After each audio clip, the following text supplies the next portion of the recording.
land of the free, home of the brave. The United States is a land enslaved to gun ownership and never free from gun crime. And it's the home to coward shooters, as they call them, home to senseless, sickening massacres. This time, Texas, the town of Uvalde, west of San Antonio, site of that revered and remembered massacre at the Alamo nearly 200 years ago. But this was no war or historic battle. This was nothing but the obscene murder of at least 19 primary school children and at least one teacher by an 18-year-old high school student who killed his grandmother first and was shot and killed at the school by police. Panicked parents run towards the Robb Elementary School in Uvalde, Texas. A deadly shooting at the school activating heavily armed police officers to move in. An 18-year-old suspected gunman slaughtering innocent children and a teacher, shaking the tight-knit community. Texas's governor says it's believed the shooter was killed by responding officers. Earlier this month, 10 people were massacred in Buffalo, New York, in a race-based hate crime. So far this year, there have been more than 200 mass shootings in the US, killing 221 people and wounding 790.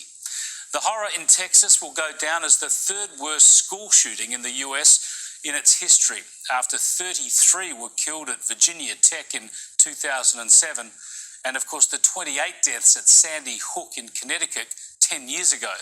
20 of them were first-grade children, 6 and 7-year-olds.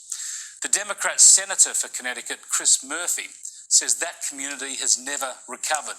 So listen to his plea, listen to his despair in Washington today. What are we doing? What are we doing? Just days after a shooter walked into a grocery store to gun down African American patrons, we have another Sandy Hook on our hands.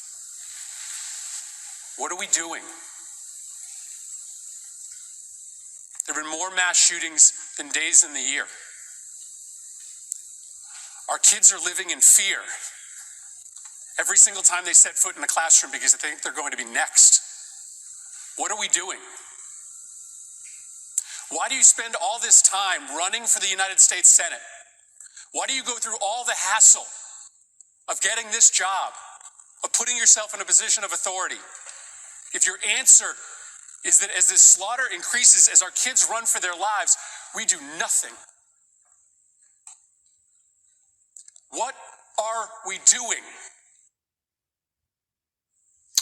What are the US politicians doing? A political system paralysed into inaction on guns. The political impasse on gun control in the United States goes back generations. And now, instead of promising action, we just hear about frustration right from the top. Why do we keep letting this happen?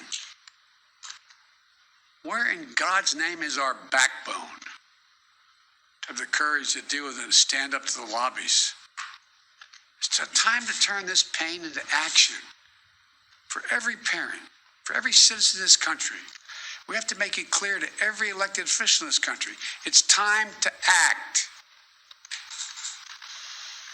It's time for those who obstruct or delay or block the common sense gun laws. We need to let you know that we will not forget. We can do so much more. We have to do more. He's the president. He's the most powerful man in the free world and certainly the most powerful man in the United States, and he struggles to get action. Biden needs to make some progress here where so many others have failed.